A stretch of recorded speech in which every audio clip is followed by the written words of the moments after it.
ଇନଫୋକୁ ଚାଲନ୍ତୁ ଦେଖିବା ଆଜି ମାନେ ଯୋଉ ଆସିଥିବା କ୍ଲାସ୍ 10ରେ ଯୋଉ ଅଛି ଆମର କ୍ୱେଶ୍ଚେନ୍ ଲଙ୍ଗ କ୍ୱେଶ୍ଚେନ୍ଟାକୁ ଡିସ୍କସନ୍ କରିବା। ତୁମେମାନେ ବି ଚାହୁଁଛନ୍ତି ଯଦି ମାନେ ସବୁ ସେଟ୍ର ତୁମେ short question objective type question answer ପାଇବା ପାଇଁ ତାହେଲେ ତୁମେ କମେଣ୍ଟରେ ଲେଖନ୍ତୁ ୟେସ୍ ସାର୍ ହଁ ଆଣ୍ଡ ଦେନ୍ ସେୟାର କରନ୍ତୁ ଆଣ୍ଡ ସବସ୍କ୍ରାଇବ୍ କରନ୍ତୁ ମୋର ଚ୍ୟାନେଲ୍ ଷ୍ଟୁଡେଣ୍ଟ ଇନଫୋକୁ। ତ ଚାଲନ୍ତୁ ଦେଖିବା ଆଜି ଯୋଉ ଲଙ୍ଗ କ୍ୱେଶ୍ଚେନ୍ ଗୁଡାକ ଆସିଥିବା ତାର ଆନ୍ସର୍।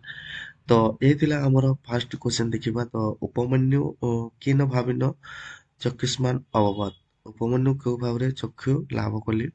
ଦେନ୍ ଏଇଟା ତାର ଆନ୍ସର୍ ହଉଛି। ଦେନ୍ ଆଉ ଗୋଟେ କ୍ୱେଶ୍ଚେନ୍ ଅଛି ଯଦି ଦେଖିବା ସିଂହ ଏକାନ୍ତି ନିଥିବା ଶୃଗାଳ ଶିଶୁ କି ଉକ୍ତବତୀ, ମାନେ ସିଂହ ଶୃଗାଳ ଶିଶୁକୁ ଏକାନ୍ତକୁ ନେଇ କଣ ବୁଝାଇଲେ।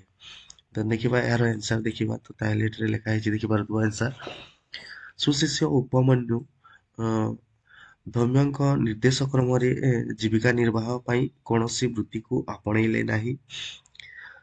କ୍ଷୁଧା ହେତୁ ଅରଖପତ୍ର ଖାଇ ଗୋଟିଏ କୂପ ମଧ୍ୟରେ ଅଜାଣତରେ ପଡ଼ିଗଲେ। ଗୁରୁ ଧୌମ୍ୟ ଏହି ସମସ୍ତ ବିଷୟରେ ଅବଗତ ହେଲା ପରେ ଉପମନ୍ୟୁ ସ୍ୱର୍ଗବୈଦ୍ୟ ଅଶ୍ୱିନୀ କୁମାର ଦ୍ୱୟଙ୍କୁ ସ୍ତୁତି କରିବାକୁ ସେ ପରାମର୍ଶ ଦେଲେ। ନା କାହାକୁ ପରାମର୍ଶ ଦେଲେ ନା ଉପମନ୍ୟୁଙ୍କୁ। ଦେନ୍ କଣ ହେଲା ନା ତାଙ୍କର ସ୍ତୁତିରେ ପ୍ରସନ୍ନ ହେଲେ ଦୁହେଁ ଉପମନ୍ୟୁଙ୍କୁ ଗୋଟିଏ ପିଠା ଖାଇବାକୁ ଦେଲେ, ଯାହାଫଳରେ ସେଇ ପିଠା ଖାଇବା ଦ୍ୱାରା ତାଙ୍କର ଉପମନ୍ୟୁ ଚକ୍ଷୁ ଲାଭ କରିଥିଲେ। ଏହା ହଉଛି ଫାର୍ଷ୍ଟ କ୍ୱେଶ୍ଚେନ୍ର ଆନ୍ସର୍ ହେଇଯିବ। ଦେନ୍ ଦେଖିବା ଆମର ସେକେଣ୍ଡ କ୍ୱେଶ୍ଚେନ୍କୁ ଦେଖିବା। ତାହେଲେ ଆମର ସେକେଣ୍ଡ କ୍ୱେଶ୍ଚେନ୍ ଅଛି କଣ ନା ଆମର ସେକେଣ୍ଡ କ୍ୱେଶ୍ଚେନ୍ ଅଛି ଏଠାରେ ଦେଖିପାରୁଥିବ ରକ୍ଷା କରମଣ୍ଡଳସ୍ୟ କିଏ ବିଶେଷ ଆସି। ରକ୍ଷା କରମଣ୍ଡଳସ୍ୟ ମାନେ ଯୋଉ ସର୍ବଦମନକୁ ପିନ୍ଧା ହୋଇଥିଲା ସେ ରକ୍ଷା କରମଣ୍ଡଳ, ତ ତାର ମୁଖ୍ୟ ଉଦ୍ଦେଶ୍ୟ କଣ ନା ସେଇ ଜିନିଷଟା ଆମେ ଜାଣିବା।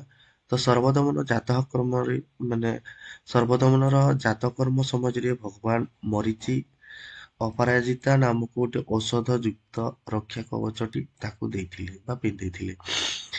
ତାର ବିଶେଷତ୍ୱ ଥିଲା ନା ଯଦି ଏହି ରକ୍ଷା କବଚଟି ପଡିଯିବ ତାହେଲେ ତାକୁ ତେବେ ତାର ବାପା ମା ବା ସେ ନିଜେ ତଳୁ ଉଠାଇବେ। ଯଦି ସେ ଅନ୍ୟ କେହି ଉଠାଇବେ ତାକୁ ତାହେଲେ ରକ୍ଷା କବଚଟି ସର୍ପ ହୋଇ ମାନେ ସେହି ବ୍ୟକ୍ତିକୁ ଦଂଶନ କରିବ। ଏହି ଥିଲା ତାର ଉଦ୍ଦେଶ୍ୟ ବା ରକ୍ଷା କରମଣ୍ଡଳ ବିଶେଷ କି ମାସେ, ଏହାର ବିଶେଷତା ଏହା ଥିଲା। ଦେନ୍ ଦେଖିବା ଆମର ଅଛି କ୍ୱେଶ୍ଚେନ୍ ନମ୍ବର କଣ ନା ଏଠି ଦେଖିବ ତ ରାମ କିମ୍ ଅଚିନ୍ତ୍ୟ ସୀତା ବନମ୍ ନେତୁମ୍ ନ୍ୟୟଚ୍ଛତ। ରାମ କଣ ଚିନ୍ତା କରି ସୀତାକୁ ବନକୁ ନେବା ପାଇଁ ଇଚ୍ଛା କଲେ ନାହିଁ। ରାମଚନ୍ଦ୍ର ତାଙ୍କର ପ୍ରାଣପ୍ରିୟା ସୀତାଙ୍କୁ ବନବାସରୁ ନିବୃତ୍ତ କରାଇବାକୁ ଇଚ୍ଛା କରୁଥିଲେ। କାହିଁକି ସୀତା ବନବାସ ତୁମ ପକ୍ଷରେ ଆଦୌ ସମ୍ଭବ ନୁହେଁ ନାହିଁ, କାହିଁକି ନା ମଙ୍ଗଲରୁ ବନବାସ କାଳରେ ନାନା ପ୍ରକାର ଅସୁବିଧା ହେଇପାରେ, ସମ୍ମୁଖୀନ ହେବାକୁ ପଡିବ। ନାନା ପ୍ରକାର ମାନେ ସବୁ ଜିନିଷ ସେଠାରେ ଶୋଇବା ପାଇଁ ଯୋଉ ରାଜପ୍ରସାଦରେ ମାନେ ଯୋଉ ଶଯ୍ୟାରେ ଶୋଇଥିଲ ତାହା ପାଇବ ନାହିଁ। ଦେନ୍ ତାକୁ କଣ କରିବାକୁ ପଡିବ ନା ପତ୍ର ଶଯ୍ୟାରେ ଶୋଇବାକୁ ପଡିବ। ଏଇ ସବୁ ଜିନିଷର ଅସୁବିଧା ଦେଖି ରାମଚନ୍ଦ୍ର ତାଙ୍କୁ ବନବାସ ନେବାକୁ ମାନେ ଇଚ୍ଛା କରୁନଥିଲେ। କେବଳ ତାଙ୍କର ମଙ୍ଗଳ କାମନା କରୁଥିଲେ ରାମଚନ୍ଦ୍ର ସୀତାଙ୍କ ପ୍ରତି ଯୋଉ ଭଲ ପାଇବା ଥିଲା, ତେଣୁ ସୀତାଙ୍କୁ ବନକୁ ନେବା ପାଇଁ ସେ ଇଚ୍ଛା କରୁନଥିଲେ। ଏହା ଥିଲା କ୍ୱେଶ୍ଚେନ୍। ଦେନ୍ ଦେଖିବା ଆମର ଏଇ ସବୁ କ୍ୱେଶ୍ଚେନ୍ ଆସିଥିଲା। ଦେନ୍ ଦେଖିବା ଆମର 2 ନମ୍ବର ବେପମାନ ସୀତାମ୍ କିଦୃଶଂ ପତି ଅପଶ୍ୟତ୍। ବେପମାନ ସୀତା ମାନେ କମ୍ପି ଯାଉଥିବା ସୀତା କିଦୃଶ କିପରି ଭାବରେ ପତିଙ୍କୁ ଚାହିଁଲେ। ନମ୍ବର ତ ଏହା ହଉଛି ବେପମାନ ସୀତାମ୍ କିଦୃଶଂ ପତିମ୍ ଅପଶ୍ୟତ୍। କମ୍ପି ଉଠୁଥିବା ସୀତା କିପରି ଭାବରେ ତାଙ୍କର ପତିଙ୍କୁ ଚାହିଁଲେ। ତଳକୁ ମୁହଁ କରି ଯେତେବେଳେ ରାମଚନ୍ଦ୍ର ନିଜ ଘରକୁ ପ୍ରବେଶ କରୁଥିଲେ ତ ଦେଖି ସୀତା ଶରୀର କମ୍ପି ଉଠିଲା। ସେ ଆସନରୁ ଉଠି ପଡ଼ିଲେ। ରାମ ଅତ୍ୟନ୍ତ ବ୍ୟାକୁଳ ଓ ଚିନ୍ତିତ ଥିବା ଜଣା ପଡୁଥିଲେ। ତ ପ୍ରଭୁ ରାମଚନ୍ଦ୍ରଙ୍କର ଏହିପରି ଅବସ୍ଥା ଦେଖି ପତିବ୍ରତା ସୀତା ପ୍ରାଣ ଭୟ ଓ ଶୋକରେ କମ୍ପିବାକୁ ଲାଗିଲେ।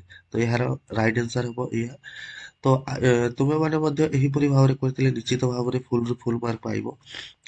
ଦେନ୍ ଯଦି ଟ୍ରାନ୍ସଲେସନ୍ କିମ୍ବା ଆଗକୁ ହେବା ପାଇଁ ଥିବା ଯୋଉ କ୍ୱେଶ୍ଚନ୍ ଆନ୍ସର୍‌ର ଡିଟେଲ୍ସ ଜାଣିବା ପାଇଁ ଚାହୁଁଛନ୍ତି ବା ପ୍ରାକ୍ଟିସ୍ ସେଟ୍ ସବୁ କ୍ୱେଶ୍ଚନ୍ ଆନ୍ସର୍ ପାଇବାକୁ ଚାହୁଁଛନ୍ତି, ତାହେଲେ ମୋର ଚ୍ୟାନେଲକୁ ସବସ୍କ୍ରାଇବ୍ କରନ୍ତୁ ଏଣ୍ଡ ସେୟାର କରନ୍ତୁ। ନିଶ୍ଚିତ ଭାବରେ ମୁଁ ପୁରା ଫୁଲ୍ ଅପଡେଟ୍ ଦେବି ଆପଣମାନଙ୍କୁ। ଧନ୍ୟବାଦ।